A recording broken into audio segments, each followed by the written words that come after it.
So yun guys, magandang buhay po Pilipinas, magandang buhay po Luzon, Visayas, Mindanao at sa buong mundo mga kasyawing.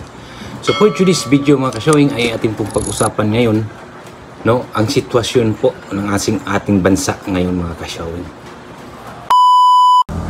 So yan mga kasyawing ang tanong ko po ay maapektuhan ba ang barangay mga kasyawing kung magkakaroon man ng martial law sa ating bansa?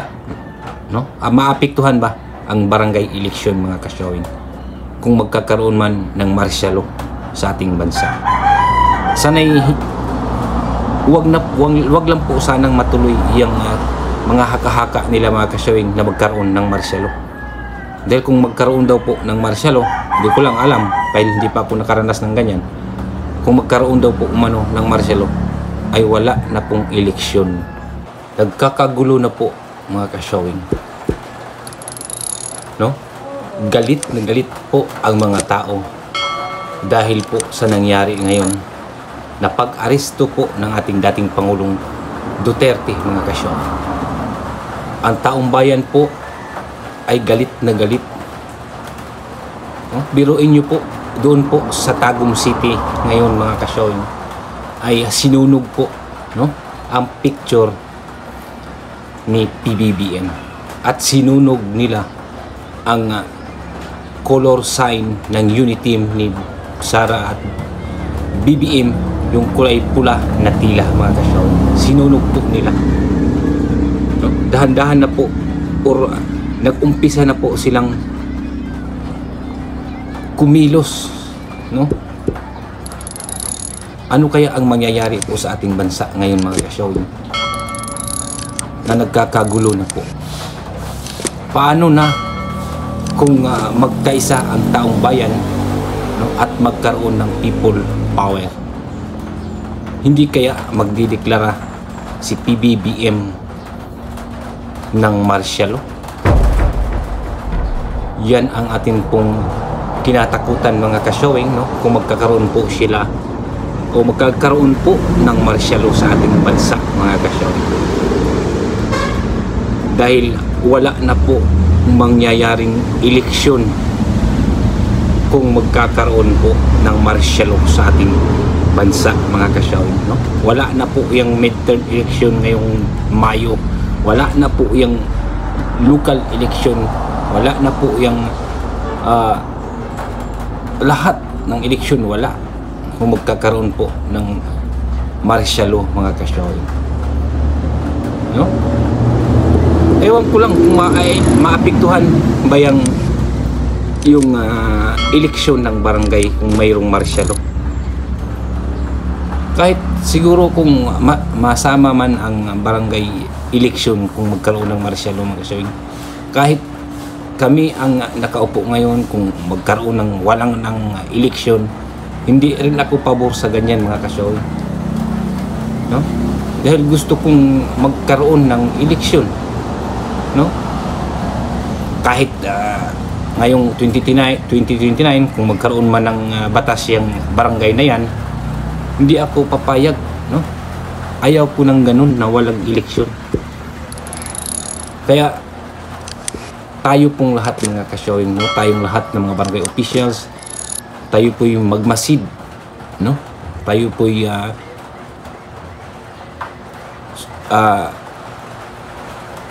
tumingin sa kapaligiran natin mga kasyawing kung ano po ang mga nangyayari ngayon sa ating bansa. Nagkakagulo na po ngayon.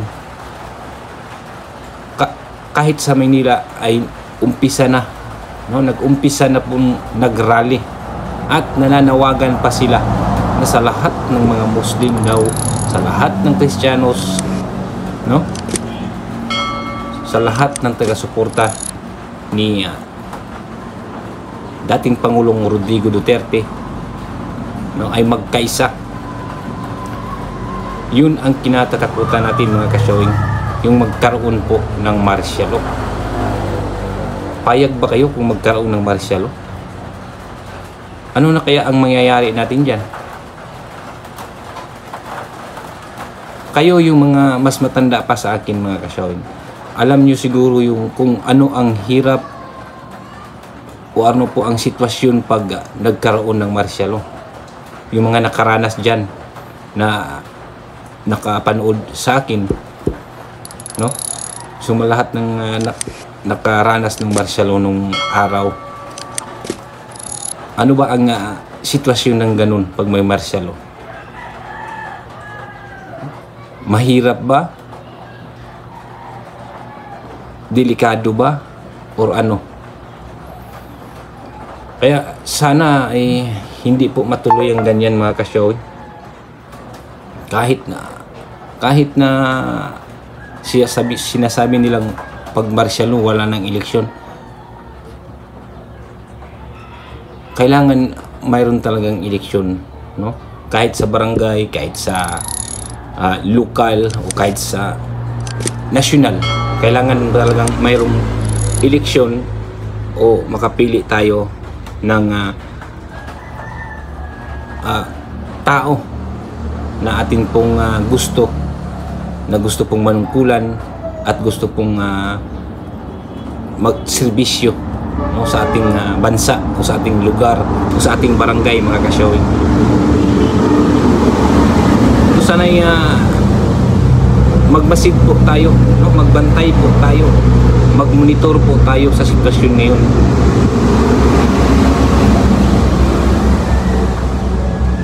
Iwasan na lang sana na magkaroon ng ganun, no, yung martial law na yan, mga ganyan mga kasyoy.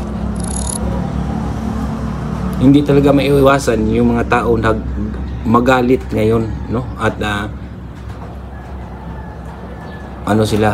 magtipon-tipon o mag-rally dahil marami po talaga din ang solid supporters ng dating Pangulong Duterte mga kasyoy. Kaya hindi natin maiwasan yung mga ganyan, no? Ngayon ay nag-umpisa na po sila nagtipon-tipon, nag-rally, nananawagan pa po na magkaisa.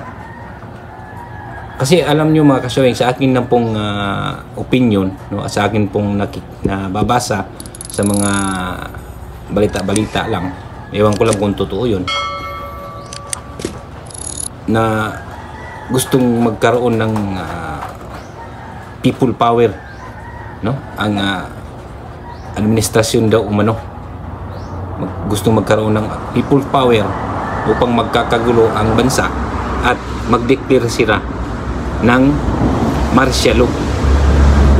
Ewan ko lang kung totoo yan mga kasyoy. Yun ang nabasa ko po at nakikita ko po na dumadaan po no, habang nanonood po ako ng mga balita po, no?